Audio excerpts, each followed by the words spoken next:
Bạnសួស្តីបងប្អូនថ្ងៃនេះយើងចូលមេរៀនថ្មីទៀតពាក់ព័ន្ធទៅនឹងការវិភាគទំនាក់ទំនងរវាងអថេពីរនៅក្នុងមុខវិជ្ជាស្ថិតិវិទ្យារបស់យើងដែលយើងហៅជាភាសាអង់គ្លេសថា correlation analysis ឥឡូវយើងមើលនិយមន័យសិនថាតើអ្វីជា correlation ជាបកប្រែមកថាទំនាក់ទំនងអញ្ចឹងនៅក្នុងន័យកសិកម្មរបស់យើងរាល់ការសិក្សាទាំងឡាយពាក់ព័ន្ធទៅនឹងរុក្ខជាតិទៅលើការលូតលាស់ទៅលើទិន្នផលទៅលើជីវាសុទ្ធតែមានទំនាក់ទំនងគ្នាដូច្នេះយើងអាចឲ្យនិយមន័យមួយថា correlation គឺជាការសិក្សាទំនាក់ទំនងរវាងអថេពីរមុននឹងយើងធ្វើការសន្និដ្ឋានឬក៏ព្យាករណ៍ទៅលើព្រឹត្តិការណ៍ឬក៏និន្នាការនៃអថេមួយទៀតឧទាហរណ៍ថាយើងចង់សិក្សាទៅលើអថេពីរអថេទី1និយាយពីកម្ពស់ដើមទម្ងន់តើកម្ពស់ដើមវាមានទំនាក់ទំនងទៅនឹងទម្ងន់ដែរឬទេមានន័យថាដើមខ្ពស់ទម្ងន់កាន់តែធ្ងន់តើប្រវែងឫសមានទំនាក់ទំនងនឹងទម្ងន់ដែរឬទេអញ្ចឹងអ្វីទាំងអស់ហ្នឹងដែលយើងចង់ដឹងចង់សិក្សាចង់ស្រាវជ្រាវគឺយើងយកវាជាអថេសម្រាប់យកមកវិភាគ correlation ឧទាហរណ៍ថាតើបរិមាណទឹកធ្វើឲ្យទិន្នផលកើនឡើងដែរទេបាទតើការប្រើប្រាស់ជីអាស៊ូតធ្វើឲ្យទិន្នផលកើនឡើងដែរទេអញ្ចឹងទាំងអស់ហ្នឹងហើយគឺជាការចង់ដឹងដែលយើងឈានទៅរកការចេះប្រើ correlation analysis ឥឡូវយើងទៅមុខទៀតថាតើនៅពេលដែលយើងនិយាយពីទំនាក់ទំនងមានប្រមាណទំនាក់ទំនងឧទាហរណ៍ថានៅពេលដែលកម្ពស់ដើមកើនឡើងតើទម្ងន់មាននិន្នាការកើនឡើងដែរឬទេដូចនៅក្នុង slide ដែលលោកគ្រូបង្ហាញគេដាក់ថានៅពេលដែលកម្ពស់ដើមកើនឡើងធ្វើឲ្យទិន្នផលវាកើនឡើងអញ្ចឹងនៅពេលដែលមួយកើនដែរគេហៅទំនាក់ទំនងវិជ្ជមានផ្ទុយមកវិញបើសិនជាចំនួនស្លឹកកើនឡើងប៉ុន្តែទម្ងន់ថយចុះអញ្ចឹងមានន័យថាមួយកើនមួយថយទំនាក់ទំនងបែបហ្នឹងគេហៅទំនាក់ទំនងអវិជ្ជមានមានន័យថាវាជាចេញជាទម្រង់បែបនេះអញ្ចឹងទម្រង់នៃប្រភេទនៃទំនាក់ទំនងមានទំនាក់ទំនងវិជ្ជមានទំនាក់ទំនងអវិជ្ជមានមានរូបភាពបែបនេះឧទាហរណ៍ថាយើងហៅ positive correlation មានន័យថាកម្ពស់កើនឡើងនាំឲ្យទម្ងន់ក៏កើនឡើងដែរបាទវាមានទំនោរកើនឡើងទិសដៅដូចគ្នាប៉ុន្តែនៅពេលដែលអថេមួយកើនអថេមួយទៀតចុះឧទាហរណ៍ថានៅពេលដែលសីតុណ្ហភាពកាន់តែក្តៅទៅទិន្នផលថយចុះទំនាក់ទំនងបែបហ្នឹងគេហៅទំនាក់ទំនងអវិជ្ជមានមួយទៀតយើងហៅថាទំនាក់ទំនងអត់មានទំនាក់ទំនងទេវាមានទម្រង់រាយប៉ាយយើងមើលទៅលើយ៉ាក្រាមរបស់យើងវាបានបង្ហាញថាវាមិនបានចេញជាខ្សែបន្ទាត់កើនឬក៏វាមិនបានចេញជាខ្សែបន្ទាត់ចុះដោយសារតែអថេនៃទាំងពីរហ្នឹងវាមិនមានភាពប្រតិកាឡាគ្នាមិនមានទំនាក់ទំនងគ្នាអញ្ចឹងសរុបមកវិញមាន3ទី1ទំនាក់ទំនងវិជ្ជមាន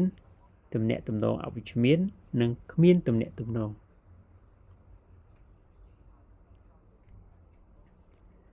ឥឡូវយើងមើលទៅលើ គេហៅនិន្នាការនៃទំនាក់ទំនងដែលយើងហៅថា correlation coefficient ដែលយើងតាំងដោយអក្សរ R សញ្ញា R ហ្នឹងប្រើសម្រាប់វាស់ទិសដៅនិងកម្រិតនៃទំនាក់ទំនងទិសដៅកើនឬក៏ទិសដៅចុះក្រោមតើទំនាក់ទំនងនៅកម្រិតណាដូចនៅក្នុង slide ដែលលោកគ្រូបង្ហាញបាទកាលណាវានៅចន្លោះដក1ហើយនឹងចន្លោះបូក1នេះគឺជាការកំណត់ក្នុងទម្រង់វិជ្ជមានជាមើលឃើញថាប្រសិនបើវានៅចន្លោះពី 0.7 ទៅ 0.9 មានន័យថាវាមានទំនាក់ទំនងខ្លាំងគេថា positive very strong តែ9ទៅ6គេហៅថាទំនាក់ទំនងមធ្យមរីឯពី0ទៅដល់39មានន័យថាទំនាក់ទំនងខ្សោយអញ្ចឹងកម្រិតនៃទំនាក់ទំនងហ្នឹងក៏យើងអាចយកមកធ្វើការបកស្រាយបានផងដែរមួយទៀតនៅពេលដែលបើសិនជាយើងរកឃើញទៅមានន័យថាវាគ្មានទំនាក់ទំនងទេមានន័យថាគេថា no linear correlation គឺតម្លៃវា0បើសិនជាដក20ទៅដល់ដក 0.39 មានន័យថាទំនាក់ទំនងអវិជ្ជមានខ្សោយទំនាក់ទំនងអវិជ្ជមានមធ្យមទំនាក់ទំនងអវិជ្ជមានខ្លាំងបាទអញ្ចឹងវិវត្តកម្រិតនៃទំនាក់ទំនងបូកនឹងទំនាក់ទំនងដកបាទឥឡូវយើងមកមើលទិន្នន័យជាក់ស្ដែងបន្តិចនេះគេសន្មតថាគេចង់ដឹងទំនាក់ទំនងរវាងកម្ពស់ទៅនឹងទម្ងន់ថាតើកម្ពស់កើនទម្ងន់កើនឬក៏កម្ពស់ថយទម្ងន់ថយដែរទេអញ្ចឹងគេចង់ដឹងទំនាក់ទំនងរវាងអថេពីហ្នឹងសន្មតថាគេមានសំណាកចំនួន8ទីនេះគឺជាទិន្នន័យកម្ពស់ដើមហើយមួយនេះជាទិន្នន័យទម្ងន់ឥឡូវយើងមើលទាំងអស់គ្នាតទៀតបាទនៅពេលដែលគេវិភាគទៅគេបានបង្ហាញថាប្រសិនបើ R នេះស្មើ 0.9 យើងឃើញទេ 0.9 មានន័យថាវានៅខាងបូកវិជ្ជមានរីឯ p value 0.01 មានន័យថាម៉េចគេបកស្រាយខាងក្រោម R ស្មើ 0.9 មានន័យថាមានទំនាក់ទំនងខ្លាំងហើយនៅពេលដែល p តម្លៃ p វាតូចជាង 0.01 មានន័យថាមានភាពខុសគ្នាជាអត្ថន័យក្នុងនៃស្ថិតិវិទ្យាមួយទៀតគេអាចបកស្រាយបានថានៅពេលដែលកម្ពស់កើនឡើងនាំឲ្យទម្ងន់ក៏កើនឡើងដែរអញ្ចឹងវាឡើងមានន័យថាវាបូកនិន្នាការរបស់វាគឺវិជ្ជមានបាទឥឡូវយើងមើលរូបមន្តនេះជារូបមន្តដែលគេគណនារក R បាទប៉ុន្តែជាទូទៅឥឡូវយើងប្រើកម្មវិធី SPS យើងប្រើ Excel យើងប្រើកម្មវិធី Python យើងប្រើកម្មវិធី R program សម្រាប់វិភាគដូច្នេះបើសិនជាបងប្អូនចង់វិភាគប្រើរូបមន្តហ្នឹងទៅវិភាគដោយដៃតែបើអត់ទេយើង analyze ប្រើ computer តែម្ដងមួយទៀតចូលទៅដល់ការកំណត់សមត្ថកម្មកំណត់hypothesis test hypothesis ការកំណត់សមត្ថកម្មនៅពេលដែល hash 0 ស្មើ0មានន័យថាมันមានទំនាក់ទំនងគ្នានៅក្នុងក្រុមសំណាក់នោះទេប៉ុន្តែបើសិនជា hash 1ខុស0មានន័យថាវាមានទំនាក់ទំនងបូកឬទំនាក់ទំនងដកយើងអត់ដឹងទេតើតើយើងទៅមើល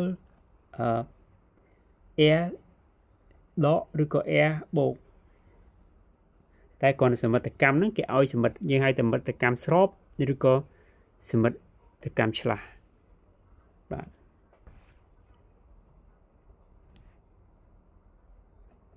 ឥឡូវយើងមើលជាឧទាហរណ៍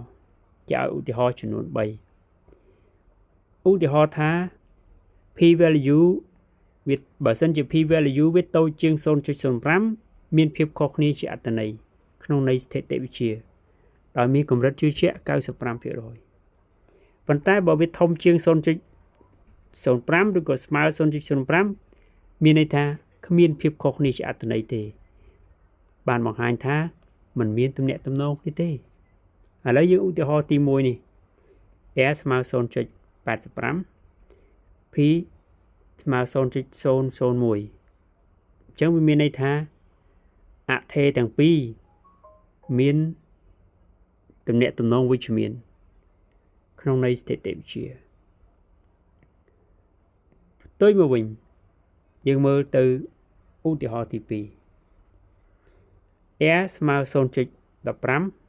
p ស្មើ 0.2 តើ 0.2 វាតូចជាង 0.05 ទេអត់ទេបាទតើ p បើសិនជា p នឹងវាអត់តូចជាង 0.05 ទេវាមានន័យថាវា positive ដោយសារនេះវាអត់មានដកទេប៉ុន្តែយើងមើលវា weak correlation ទំនាក់ទំនងខ្សោយ not statistically significant គ្មានភាពខុសគ្នាជាអត្តន័យទេជារួមនៅពេលដែល p តម្លៃ p ហ្នឹងវាមិនតូចជាង 0.05 មានន័យថាគ្មានភាពខុសគ្នាជាអត្តន័យទេជារួមមិនមានទំនាក់ទំនងគ្នាទេយើងមើលចំណុចឧទាហរណ៍ទី3និយាយអំពីនៅពេលដែល air យើងស្មើដក 0.3 ប៉ុន្តែ p value យើងនេះវាតូចជាង 0.05 កាលណាវាតូចជាង 0.05 មានន័យថា statistically significant មានភាពខុសគ្នាជាអត្តន័យដោយមានទំនាក់ទំនងវិជ្ជមានមានន័យថាមួយកើនមួយដកនាំឲ្យវាមានទិសដៅបែបនេះ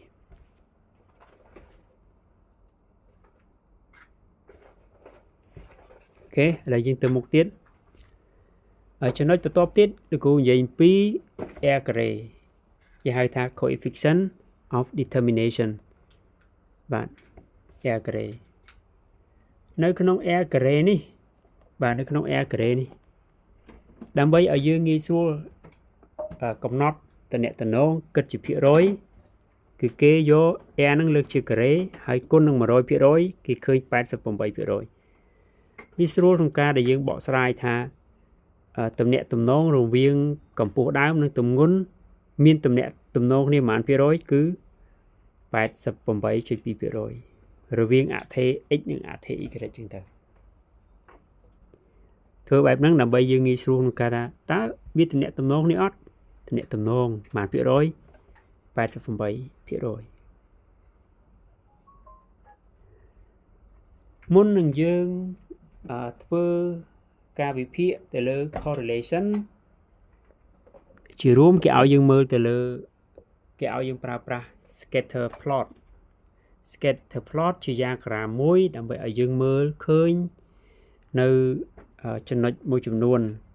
ទី1ឲ្យយើងមើលដឹងពីទិសដៅយើងមើលទិសដៅបូកឬក៏ទិសដៅចុះក្រោម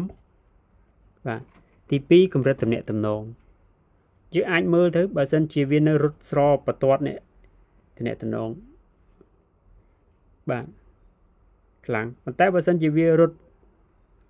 បែកឆ្ងាយពីបន្ទាត់វាមានតំណែងដែរគ្រាន់តែវាអាចខ្សោយជាង